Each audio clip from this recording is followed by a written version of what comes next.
Recombinant DNA technology নামটা শুনলেই কেমন জানি ভয় ভয় লাগে, তাই না? মনে হয় বিশাল কঠিন কোনো ব্যাপার। কিন্তু কি হবে যদি বলি এটা আসলে একটা রান্নার রেসিপির মতো সহজ? একদমই তাই। আজকের এই আলোচনাতে আমরা কোনো কঠিন সায়েন্স লেকচারে যাব না, বরং দেখব কিভাবে পুরো ব্যাপারটা একটা সহজ স্টেপ বাই স্টেপ রেসিপি। তো রেডি তো সবাই? চলুন এই মলিকিউলার রান্নাটা শুরু করা যাক।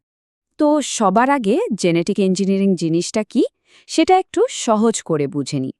আচ্ছা, ভাবুন তো, আপনার কাছে একটা বই আছে যেখানে একটা দারুণ রেসিপি লেখা আছে। আপনি কি করলেন? সেই রেসিপির পাতাটা ছিঁড়ে অন্য একটা বইয়ের ভেতর আঠা দিয়ে লাগিয়ে দিলেন। ব্যাস, এখন দ্বিতীয় বইটাও ওই রেসিপিটা জেনে গেল। জেনেটিক ইঞ্জিনিয়ারিংও কিন্তু ঠিক এই কাজটাই করে। একটা জীবের ডিএনএ থেকে একটা নির্দিষ্ট নির্দেশ বা জিন, ধরুন ইনসুলিন বানানোর নির্দেশ, তুলে নিয়ে অন্য একটা জীবের ডিএনএতে বসিয়ে দেয়। আর এর ফলে দ্বিতীয় জীবটাও ওই নতুন জিনিসটা তৈরি করতে শিখে যায়। কি সহজ না? এই যে এত বড় একটা প্রক্রিয়া, এটাকে সহজে মনে রাখার জন্য আমরা পুরো ব্যাপারটাকে মাত্র ৩টা প্রধান লক্ষ্যে ভাগ করে নেব। এই ৩টা লক্ষ্য আমাদের জন্য একটা রোড ম্যাপের মতো কাজ করবে। তাহলে আর পথ হারানোর ভয় থাকবে না।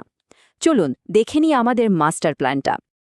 আমাদের পুরো কাজের মূলমন্ত্র হল এই ৩টে শব্দ: খোঁজা, ঢোকানো, প্রকাশ করা, বা ফাইন্ড, ইনসার্ট, এক্সপ্রেস করা। প্রথমে আমরা আমাদের দরকারি জিনটাকে খুঁজে বের করি, তারপর সেটাকে একটা বাহকের মধ্যে ঢুকিয়ে দিই, আর সবশেষে একটা হোস্ট বা পোষক কোষকে দিয়ে সেই জিনের বৈশিষ্ট্যটা প্রকাশ করাই। আমরা সামনে যতগুলো ধাপ দেখব তার সবই কিন্তু এই ৩টে মূল কাজেরই অংশ। বেশ, তাহলে এবার আমাদের সেই মলিকিউলার রেসিপি বইটা খোলা যাক, কি বলেন? চলুন এবার আমরা এক এক করে সেই ৯টা ধাপ দেখব, ঠিক যেভাবে একটা রান্নার বইতে লেখা থাকে।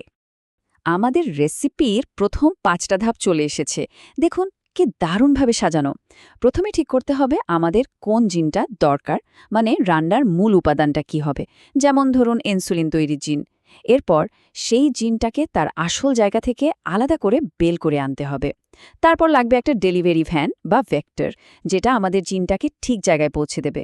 ৪ নম্বর ধাপে একটা বিশেষ আণবিক কাছি দিয়ে জিন আর ভেক্টর দুটোকেই কাটতে হবে। আর সবশেষের কাজটা হলো আঠা দিয়ে এই কাটা টুকরোগুলোকে জুড়ে দেওয়া।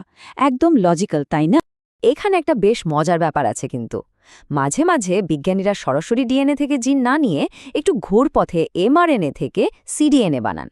প্রশ্ন হলো, কেন এই বাড়তি খাটনি? আসলে এটা একটা দারুণ শর্টকাট। আমাদের ডিএনএর মধ্যে কিছু বাড়তি অপ্রয়োজনীয় অংশ থাকে, যেগুলোকে বলে ইন্ট্রন। ব্যাকটেরিয়ার মতো সহজ সরল জীব এই ইন্ট্রনগুলো পড়তে পারে না। তাই এমআরএনএ থেকে সিডিএনএ বানালে ওই বাড়তি অংশগুলো বাদ পড়ে যায়, আর আমরা জিনটার একটা পরিষ্কার পিওর ভার্সন পাই, যেটা ব্যাকটেরিয়ার বুঝতে খুব সুবিধা হয়। আমরা যে আণবিক কাঁচির কথা বললাম, ওর একটা গাল ভরা নাম আছে, রেস্ট্রিকশন এনজাইম। আর এই কাঁচিটা কোনো সাধারণ কাঁচি নয়। এর বিশেষত্ব হল এটা ডিএনএর যে কোনো জায়গায় কাটে না। এটা ডিএনএর মধ্যে একটা নির্দিষ্ট কোড বা সিকোয়েন্সকে চিনে নেয়, আর ঠিক সেই জায়গাতেই কাটে।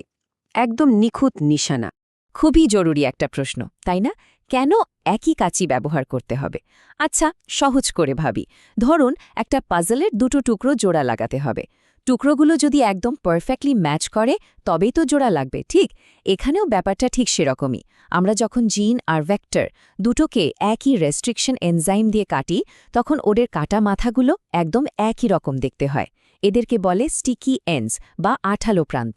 আর এই ম্যাচিং প্রান্তগুলো থাকার কারণে ওরা চুম্বকের মতো একে অপরের সাথে একেবারে খাপে খাপে বসে যায়। ব্যাস, কাটা ছেঁড়া তো হলো, এখন জোড়া লাগানোর পালা। আর এই কাজটা যে করে সে হলো ডিএনএ লাইগেজ, আমাদের মলিকিউলার আঠা। রেস্ট্রিকশন এনজাইম দিয়ে তৈরি করা ওই যে ম্যাচিং স্টিকি এন্ডসগুলো, সেগুলোকে এই লাইগেজ একদম পাকাপাকিভাবে জুড়ে দেয়। আর যেই মুহূর্তে জোড়া লেগে গেল, তৈরি হয়ে গেল আমাদের রিকম্বিনেন্ট ডিএনএ। এবার রেসিপির শেষ ভাগের দিকে এগোচ্ছি আমরা। আমাদের বানানো রিকম্বিনেন্ট ডিএনএকে এবার একটা ফ্যাক্টরি বা হোস্ট সেলের মধ্যে ঢুকিয়ে দিতে হবে। এই প্রক্রিয়াটাকে বলে ট্রান্সফরমেশন। এরপর কোয়ালিটি কন্ট্রোল, মানে সবকিছু ঠিকঠাক হয়েছে কিনা তা পরীক্ষা করে দেখা। একবার নিশ্চিত হয়ে গেলে শুরু হবে আসল কাজ, প্রোডাকশন। মানে হোস্ট সেলটা আমাদের জিনের অনেক অনেক কপি বানাবে আর আমাদের দরকারি প্রোডাক্ট, যেমন ইনসুলিন, তৈরি করতে থাকবে। আর সবশেষে তৈরি হওয়া প্রোডাক্টটাকে বাজারজাত করার জন্য বিশুদ্ধ করা হয়, যাকে বলে ডাউনস্ট্রিম প্রসেসিং। সিলেকশন আর স্ক্রিনিং দুটো শব্দ শুনতে প্রায় একরকম লাগলেও এদের মধ্যে কিন্তু একটা বড় পার্থক্য আছে। চলুন ব্যাপারটা পরিষ্কার করে নিই। সিলেকশন হলো সোজা কথায় একটা টিকে থাকার লড়াই। আমরা এমন একটা কন্ডিশন তৈরি করি যেখানে শুধু তারাই টিকে থাকতে পারবে যাদের ভেতর আমাদের বানানো নতুন ডিএনএটা আছে, বাকিরা সব মরে যাবে। আর স্ক্রিনিং, এটা হলো গিয়ে ভেরিফিকেশন, মানে যারা টিকে গেল তাদের মধ্যে থেকেও খুঁজে বের করা যে কার ভেতরে আসলেই আমাদের জিনটা ঠিকঠাক মতো কাজ করছে। তো ব্যাপারটা কি দাঁড়ালো? সিলেকশন শুধু সঠিক কোষগুলোকে বাঁচিয়ে রাখে, আর স্ক্রিনিং প্রমাণ করে যে হ্যাঁ, এদের মধ্যে সে আসল হিরোটা লুকিয়ে আছে। বাহ, কি দারুণ একটা প্রশ্ন! বা অরিজিন অফ রেপ্লিকেশন জিনিসটা কি? এটা হলো ডিএনএ কপি করার স্টার্ট বাটন। এখন ভাবুন তো, যদি ভেক্টরের মধ্যে এই স্টার্ট বাটনটাই না থাকে তাহলে কি হবে? হোস্ট সেল যখন ভাগ হয়ে দুটো হবে তখন সে ওই নতুন ডিএনএকে আর কপি করতে পারবে না। ফলে নতুন জিনটা পরের প্রজন্মের কোষে আর যাবেই না, মানে আমাদের এতক্ষণের সব পরিশ্রমই জলে যাবে। এতক্ষণ ধরে আমরা পুরো রেসিপিটা তো দেখলাম। চলুন না এবার এক নজরে দেখে নিই এই মলিকিউলার রান্নার জন্য আমাদের কি কি যন্ত্রপাতি বা টুলস লাগলো। এই টুলগুলোই কিন্তু পুরো খেলার আসল খেলোয়াড়। দেখুন তো, টুলগুলোর কাজ কত সহজ করে দেওয়া আছে। রেস্ট্রিকশন এনজাইম হলো আমাদের কাঁচি, ডিএনএ লাইগেজ হলো আঠা, ভেক্টর হলো ডেলিভারি ট্রাক যেটা আমাদের জিনকে ফ্যাক্টরিতে পৌঁছে দেয়, হোস্ট সেল তো আমাদের ফ্যাক্টরি নিজেই, মার্কার জিন হলো কোয়ালিটি কন্ট্রোলের ব্যাজ যেটা দিয়ে আমরা ঠিক কোষটাকে চিনতে পারি, আর প্রোমোটার, ওটা হলো জিনের অন সুইচ, এটা চাপলেই জিনটা কাজ করা শুরু করে দেয়। এই উপমাগুলো মনে রাখলে কার কি কাজ তা আর জীবনেও ভুল হবে না। আর যদি সবথেকে গুরুত্বপূর্ণ 3টা টুলের কাজ মনে রাখতে চান তাহলে এই একটা লাইনই যথেষ্ট। এটা হলো একটা ব্রেইন লক, মানে মাথায় একদম গেঁথে যাবে। রেস্ট্রিকশন কাটে, লাইগেজ জোড়ে, ভেক্টর বহন করে, ব্যাস এইটুকু মনে রাখলেই মূল প্রক্রিয়াটা পরিষ্কার।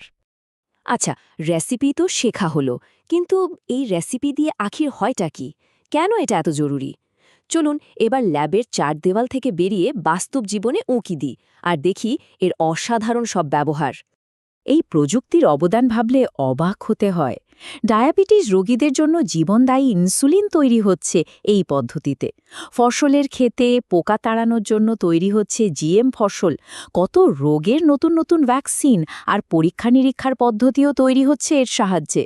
এমনকি জিন থেরাপির মতো আধুনিক গবেষণার পেছনেও রয়েছে এই রিকম্বিনেন্ট ডিএনএ টেকনোলজি। এটা সত্যি বিজ্ঞানকে সাধারণ মানুষের জীবনে নিয়ে এসছে। আমরা প্রায় আলোচনার শেষ মাথায় চলে এসেছি। এখন সময় হলো যা কিছু শিখলাম সেগুলোকে আমাদের মেমরিতে পাকাপাকিভাবে লক করে ফেলার। চলুন সবচেয়ে জরুরি কথাগুলো আর একবার ঝালিয়ে নিই। এই 3টা পয়েন্ট হলো পুরো আলোচনার একেবারে নির্যাস।